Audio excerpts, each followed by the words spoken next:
귀에 쏙 취파. 윤석열 대통령 담화 분석, 판례나 증언과 배치되는 주장. 스브스 프리미엄 귀에 쏙 취파 SBS 법조팀 임찬종 기자의 취재 파일입니다.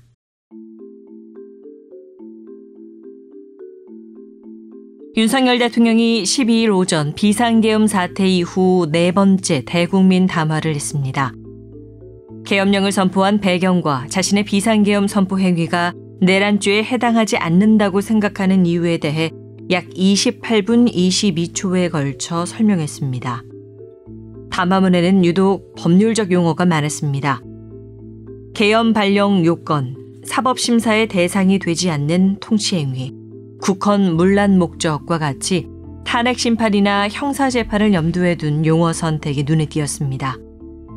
잠재적인 탄핵심판 피청구인이나 내란죄 혐의 형사재판 피고인으로서 사전 변론을 하는 것처럼 느껴지기도 했습니다. 담화문의 내용과 논리를 살펴보면 법률가로서의 변론이라는 인상이 더욱 강해집니다. 윤 대통령의 핵심 논리는 두 가지라고 볼 수 있습니다.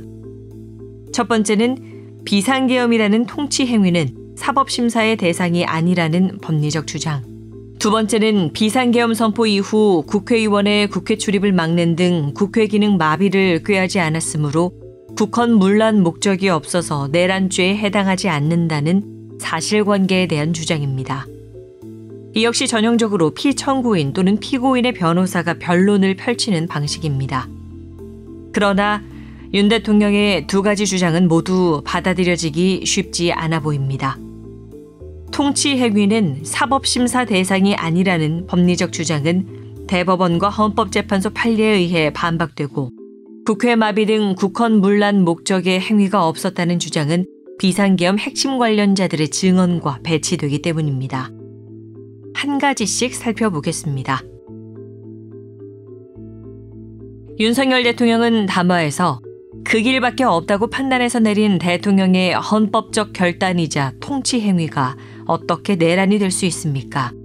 대통령의 비상계엄 선포권 행사는 사면권 행사, 외교권 행사와 같은 사법심사의 대상이 되지 않는 통치 행위입니다. 라고 말했습니다. 비상계엄 선포는 통치 행위이기 때문에 내란죄 여부를 따지는 형사재판이나 파면 여부를 따지는 탄핵심판과 같은 사법심사의 대상이 되지 않는다는 주장입니다. 윤석열 대통령은 이와 같은 주장의 법률적 근거를 밝히지는 않았습니다. 다만 대법원 판례 등의 윤 대통령의 근거로 삼을 만한 문구는 있습니다. 예를 들어 전두환과 노태우의 내란죄 혐의 등에 대해 유죄를 선고한 1997년 판결에서 대법원은 누가 보더라도 헌법이나 법률에 위반되는 것으로 인정되는 특별한 경우가 아니라면 계엄 선포의 요건 구비 여부나 선포의 당, 부당을 판단할 권한이 사법부에는 없다고 할 것이라고 밝혔습니다. 그러나 이런 판결을 비상계엄이 어떤 맥락에서도 사법심사의 대상이 되지 않는다는 뜻으로 해석하는 건 명백한 잘못입니다. 대법원은 같은 판결에서 심지어 바로 이어지는 문장에서 비상계엄이 내란죄와 같은 범죄 행위에 해당하는지에 대해서는 사법부가 심사할 수 있다고 판시했기 때문입니다. 대법원은 이 사건과 같이 비상계엄의 선포나 확대가 국헌 문란의 목적을 달성하기 위하여 행하여진 경우에는 법원은 그 자체가 범죄 행위에 해당하는지의 여부에 관하여 심사할 수 있다고 규정했습니다. 대통령이 계엄을 선포할 만한 이유가 있었는지 없었는지 등에 대해서는 사법부가 판단할 몫이 아니지만 비상계엄이라는 행위가 내란죄를 저지르기 위한 수단으로 해석될 경우에는 비상계엄 선포 행위 자체가 범죄 행위에 해당하는지에 대해서 법원이 판단할 수 있다는 점을 분명히 한 겁니다. 탄핵소추안이 국회에서 의결될 경우 대통령 탄핵 심판을 담당하게 될 헌법재판소는 통치 행위가 헌법재판의 대상이 될 수 있다는 점을 더욱 분명하게 설명하고 있습니다. 김영삼 대통령의 금융실명제 관련 긴급재정명령 관련 사건에서 헌재는 통치행위란 고도의 정치적 결단에 의한 국가행위로서 사법적 심사의 대상으로 삼기에 적절하지 못한 행위라고 일반적으로 정의되고 있는 바 고도의 정치적 결단에 의한 행위로서 그 결단을 존중하여야 할 필요성이 있는 행위라는 의미에서 이른바 통치 행위의 개념을 인정할 수 있다라고는 전제합니다.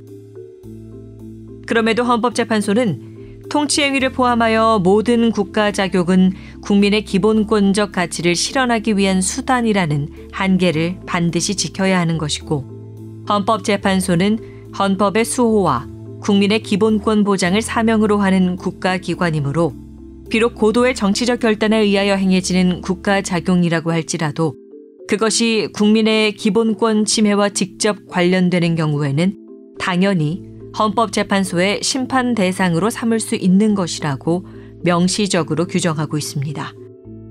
즉, 고도의 통치 행위라고 해도 국민의 기본권 침해와 직접 관련되는 경우 당연히 헌법재판소의 심판 대상이라고 판시한 것입니다. 일각에서는 양승태 대법원장 시절 대법원이 유신 정권 긴급조치 피해자에 대한 국가배상권을 부정했던 판결을 근거로 대통령의 통치 행위에 대한 사법심사권은 판례상 인정되지 않는다고 주장합니다. 실제로 2015년 당시 대법원이 대통령의 국가긴급권 행사에 대해 원칙적으로 국민 전체에 대한 관계에서 정치적 책임을 질 뿐 국민 개개인의 권리에 대응하여 법적 의무를 지는 것은 아니므로 대통령의 이러한 권력 행사가 국민 개개인에 대한 관계에서 민사상 불법 행위를 구성한다고는 볼 수 없다라고 판결한 것은 사실입니다. 그러나 대법원 소부가 선고한 이 판결 역시 대통령의 통치 행위가 국민 개개인에 대해서 민사상 불법 행위를 구성하지 않는다고 판단한 것일 뿐 대통령의 통치 행위라고 해도 형사적으로 범죄 행위에 해당하는지를 법원이 심사할 수 있다라는 앞선 대법원 판례를 부정한 것은 아닙니다. 그리고 더욱 중요한 건 대법원이 2022년에 전원합의체 판결을 통해 긴급조치에 대한 국가배상권을 인정하지 않은 2015년 판결을 뒤집었다는 점입니다.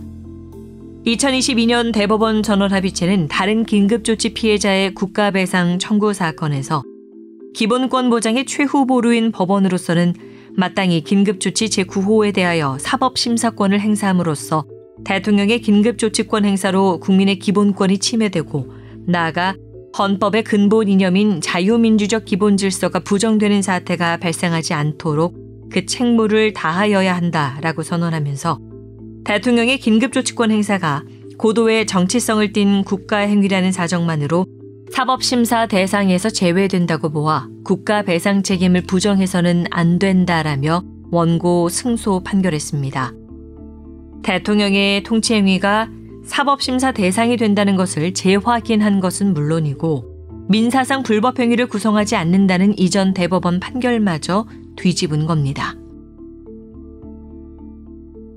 지금까지 논의된 대법원과 헌법재판소 판례를 정리하면 비상계엄과 같은 대통령의 통치 행위가 고도의 정치적 행위이고 계엄 요건 구비 여부에 대한 판단에 있어서 명백히 헌법에 위반되는 특별한 경우를 제외하면 사법심사의 대상이 되지 않는다는 점은 인정됩니다.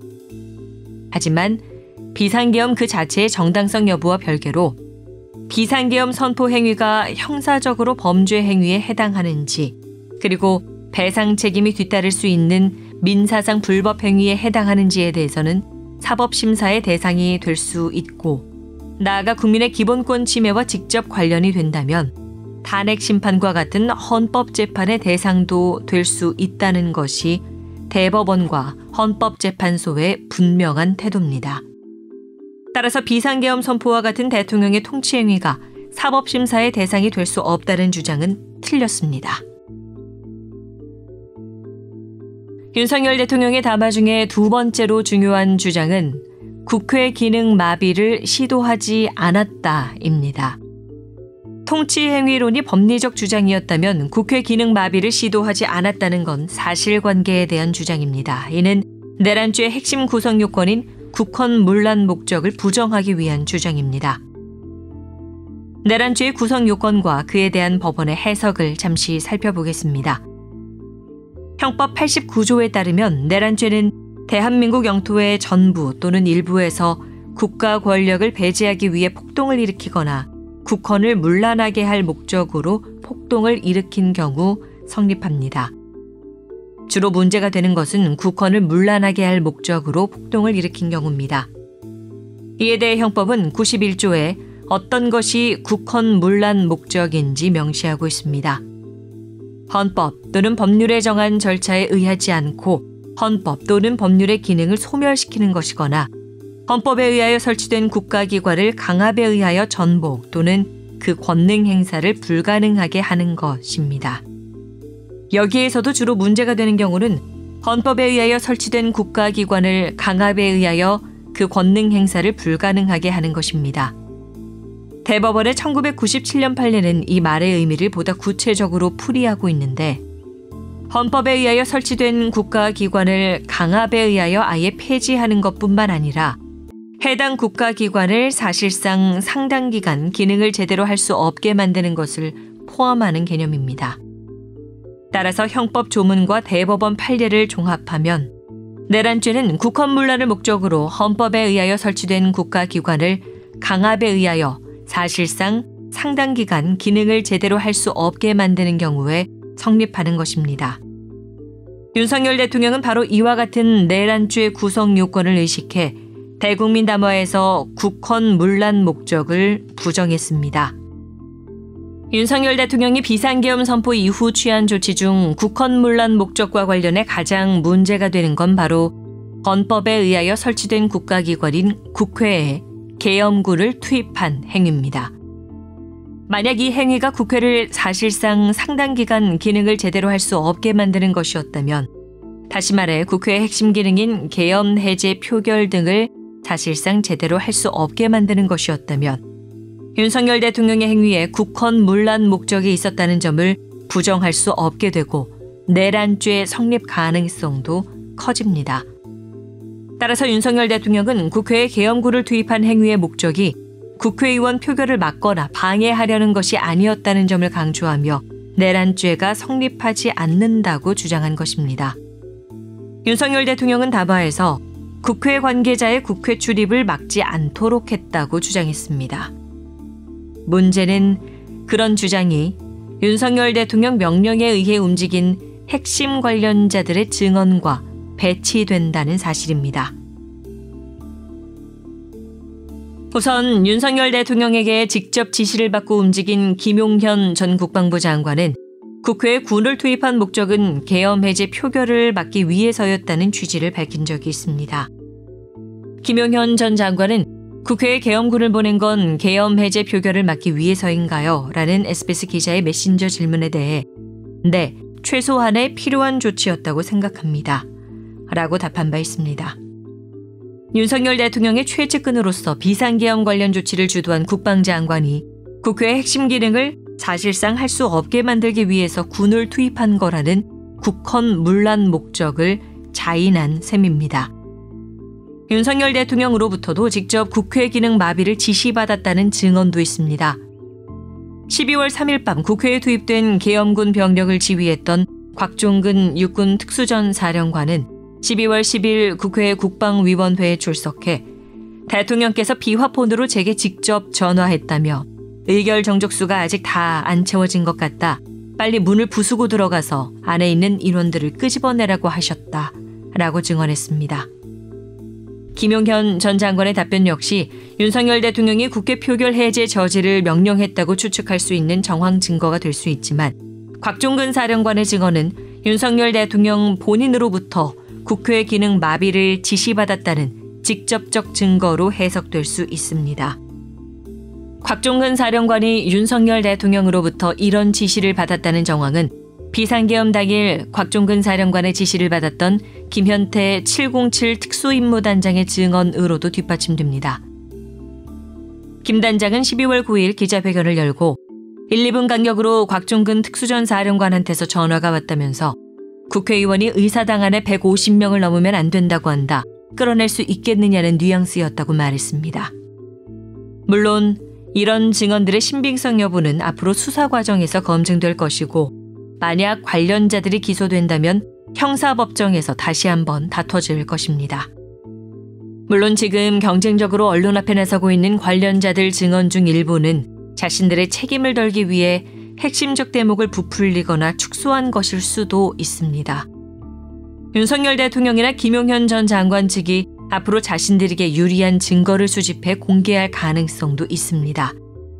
하지만 적어도 지금까지 공개된 핵심 관련자들 증언에 따르면 비상계엄에 따른 계엄군 국회 투입 목적이 국회 핵심 기능 마비였던 건 사실일 가능성이 큰 것으로 보이며 이를 윤석열 대통령이 지시한 것으로 보이는 정황들도 여럿 드러나 있는 상황입니다.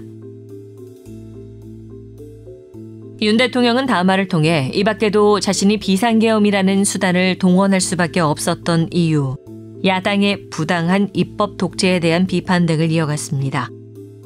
이런 주장들에 대해서는 객관적 사실에 근거해 반박하겠다는 사람도 있을 수 있고 정치적 입장에 따라 평가를 달리할 수도 있습니다. 그러나 윤 대통령이 담화를 통해 강조한 핵심적 주장 두 가지, 즉 비상계엄은 통치행위라서 사법심사의 대상이 되지 않는다. 비상계엄에 따른 계엄군의 국회 진입은 국회 기능마비와 같은 국헌문란 목적이 아니었다라는 건 대법원과 헌법재판소 판례에 따르면 틀린 주장이거나 비상계엄 조치를 실행한 핵심 관련자들의 공개 증언과 맞지 않는 주장입니다. 만약 앞으로 헌법재판소에서 탄핵 심판이 열리고 법원에서 내란죄 등에 대한 형사재판이 진행된다면 윤석열 대통령 측은 담화문에서 밝힌 논리에 근거해 법정 싸움을 이어갈 겁니다. 윤 대통령이 확립된 판례와 지금까지 공개된 관련자 증언들을 뒤집을 수 있는 법률적 논리와 새로운 증거를 제시할 수 있을까요? 지켜봐야겠습니다. 여기까지 SBS 임찬종 기자의 취재 파일, 저는 아나운서 최혜림이었습니다. 스브스 프리미엄 스프 앱을 다운받으시면 유익한 컨텐츠를 더욱 편리하게 만나보실 수 있습니다.